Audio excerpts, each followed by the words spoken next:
Welcome to an exclusive interview, Shri S. Chokulingam Sir, Divisional Commissioner, Mumbai Division. Sorry, Pune Division. Can you reconstruct your childhood and college days for our readers? I was born and brought up in a small hamlet in Pudukkottai district of Tamil Nadu. Pudukkottai. Pudukkottai district. It was a princely state before independence. Okay. I was brought up in a small village. That village at the time, I was educated in a school where one big hall has been used for all 5 classes. And every class used to face different walls. That is the only difference, segregation between classes. So there were 2 or 3 teachers maximum for all the 5 classes to teach us. For all subjects? All subjects. 3 teachers for all 5 classes. And 1 hall for all the 5 classes, facing different walls. So this is the only difference. But I should point out that even though the facilities in terms of infrastructure were less, the dedication by and large was much more. So one of the teacher I can still remember, one Mr. Arminathan, he used to teach us how to make words even in 3rd standard.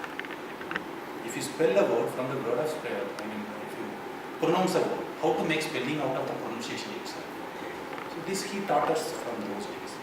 So it is because of the Gurujis like them, and then after seeing my performance, he told that I should go to a district level school rather than here. So when I went to 6th standard and 7th standard, he took me to a district level school. And he ensured that I get admission. He came personally and got admitted to a district level school. That is about my schooling. Okay. And about the college, I finished my 12th standard. okay. Then after that I went to, at that time the new course, law course was introduced. Before that it was degree plus BA degree or basic degree plus LLB of 3 years. In which year it is? I think 84 to 89 I finished my 5-year course. Okay. I was told that in 80s only, around 82 or 83, this 5-year course in the country has been started. Otherwise it was, you have to finish a base degree. After that you have to finish 3 years. But like medical and the engineering which starts after +2 directly, the Bar Council of India had decided that we will have a 5-year law course. After 12. So I finished my 5-year course in Madurai University, Madurai Kamaraj University, and finished it in 89. Which batch IS? I belong to 96 batch of IAS. I finished my law course, then I practiced in Chennai High Court, Madras High Court for a year. After I finished I was practicing, but at the time I started preparing for civil service also. I found it difficult to match both demanding ones. So finally I decided that I prepare for civil services full time, and maybe if needed I'll go back to the bar as and when needed. That option is still open, maybe after retirement, but I got selected, God's grace. Was it pre-decided that you take up IS? It was not pre-decided. After +2, my uncle, he told that I should take up law, because law will stand me in good stead whichever field I go. It may be I can appear for administrative exams, or even if I take up a job, the basic knowledge of law will go a long way in whichever field of I am choosing. So that was that made me to take up law. But after that, it was one of my professor in the law college. Okay. He told that we should take interest in civil services, because that is where you can do something to the society, to the people, apart from having a constitutionally guaranteed service, constitutional service. So that is how I got interested while doing it in law college. So after I came to Mumbai for practice, then I got attracted towards institutions which were giving training for civil service exams. So I joined there, took my training, and I left my practice, joined the service. So you even to practice in Mumbai High Court as well? No, I was in Chennai High Court. I got selected in 96. Then on selection, I got allocated to Maharashtra Cup. That is how I. Kindly elaborate on your achievements so far in various postings. I've done my postings throughout the state of Maharashtra, I can say, throughout regions of Maharashtra. I was in Western Maharashtra in Kolhapur and Sangli, and now in Pune. And then I was CEO and collector in Marathwada, then I was in Kamlesh, I was in Vidar, I was in Mumbai also for a brief time.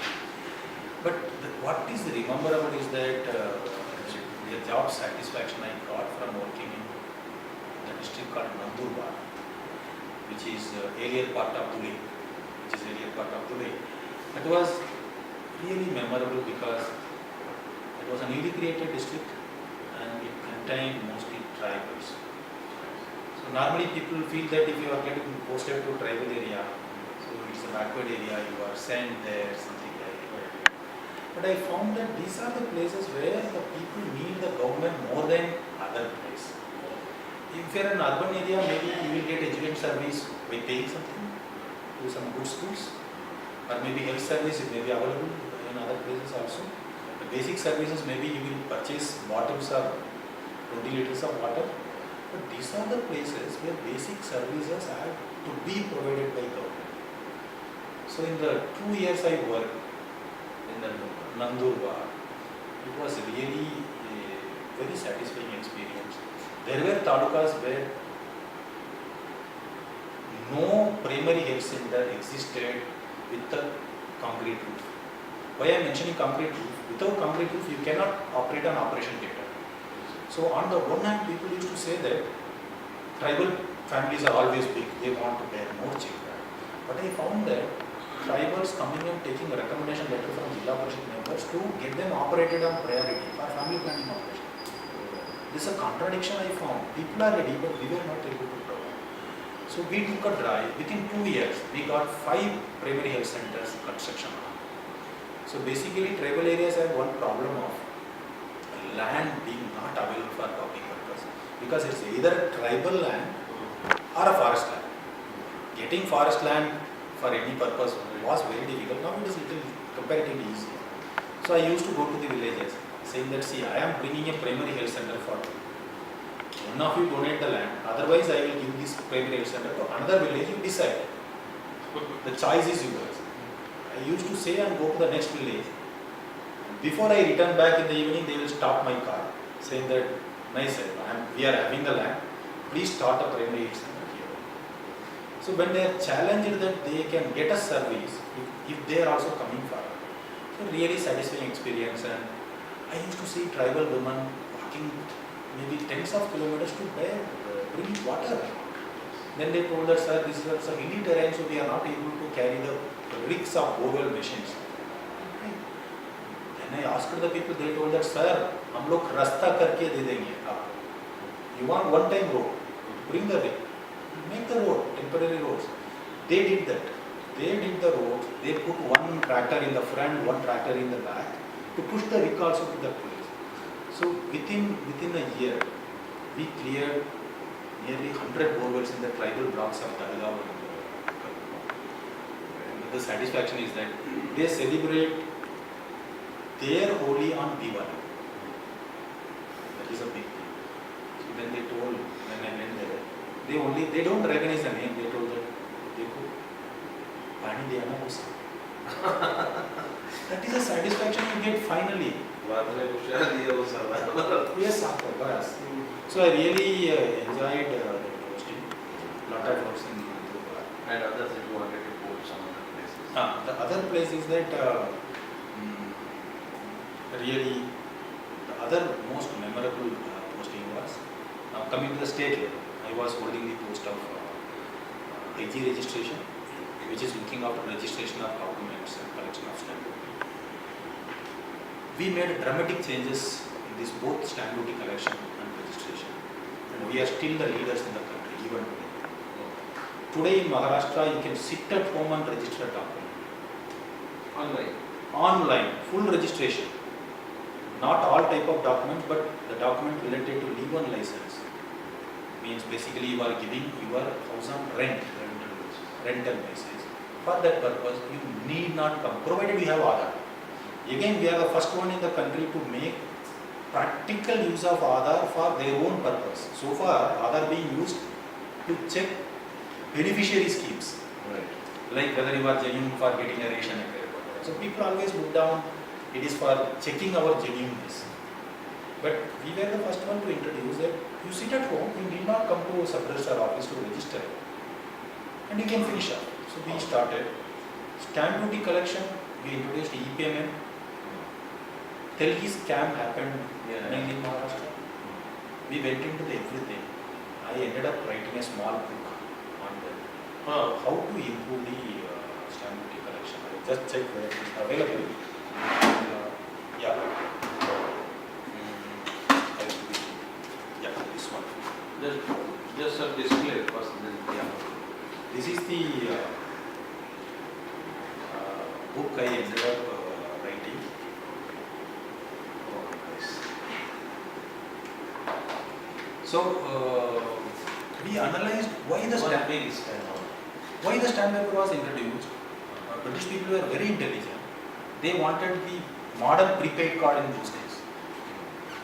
They get stamp paper or stamp duty on giving it to the vendor. You purchase from a vendor only. Government gets money as soon as it gives it to the vendor. The vendor can sell it later, 6 months, 1 year, whenever he wants to sell. So government used to get money in advance. And those days, banking system was very bad, very poor. So the only way the district treasuries were running, because banking system was not there. So the people used to go to government treasury to pay. So instead of individual people from villages or tahsils used to go to a district, give it to the vendor. Vendor will pay it to the treasury, take the stamp, and he will keep it with himself to sell. So people can get services even in the tahsil level. These revenue stamps were sold even from the dukans, normal kirana dukan. So Britishers permit small amounts. They can be sold even by these non-stamp vendors. Kirana dukan people can sell the smaller stamps. So they established such a nice system to collect revenue for state. Now this is past. Now we thought, okay, this is all fine when you don't have a improved financial system. Now you have so many banks in every tahsil, at least in place like Maharashtra. There is no place, no tahsil place in Maharashtra without a bank. Everything. Why should we sell stamps still? Why can't you say that you make payment? Our idea came from two possibilities. You go to airport, the airport is airport authority, airport counter. I am not speaking of security check. Airport counter is not bothered about what paper you are holding. They just ask your PNR, and if your name appears against that PNR, they verify identity card and go ahead.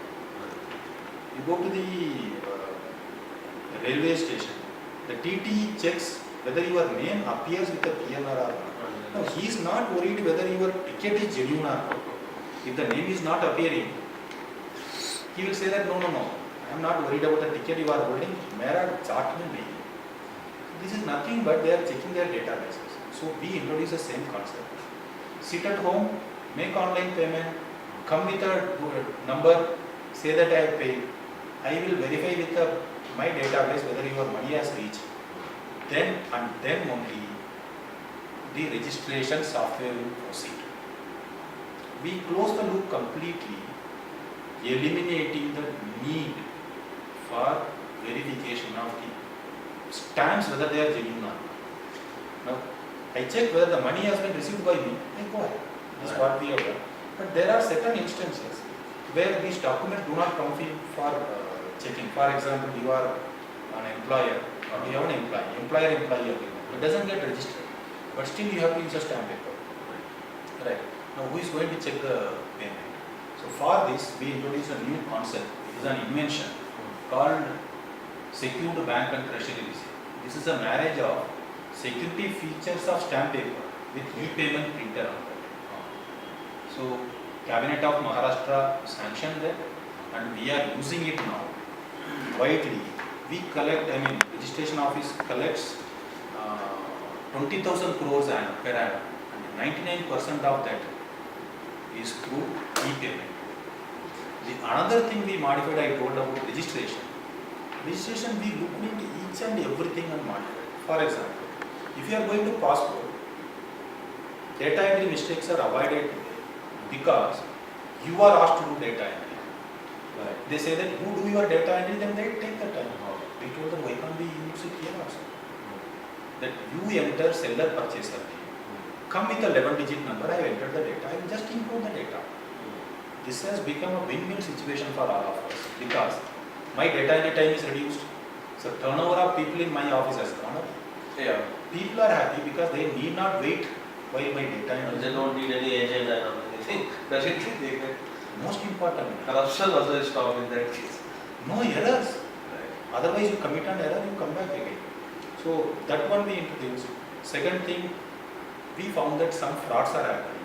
Some people are selling the same flag to you as well as to me. Yeah, yeah. Right? So today in Maharashtra, we have introduced 3 years area. The moment you register, it is available in public domain. The moment you register, the information is available in public domain that you have sold it already to him. If I am checking in the next minute, it will show that it has been sold already. Now it is your risk to purchase it again. Plus all the documents are scanned and uploaded for the past 10 years. So you can see the document. So And it is internally connected to all registration offices. no, everything is in the server now. Okay. We introduced new software called iSarita, integrated Sarita. Sarita stands for System for Registration and Stamp Duty Application, Information Technology Application. So now everything is in the server, there is nothing locally. So Government of India has decided to replicate our model. They took a meeting of all the states. All the states have decided on our model they will make a generic software. Other smaller thing also we have done. In place like Mumbai and Pune, people who are too busy, they want Sunday offices. We opened Sunday offices. Oh,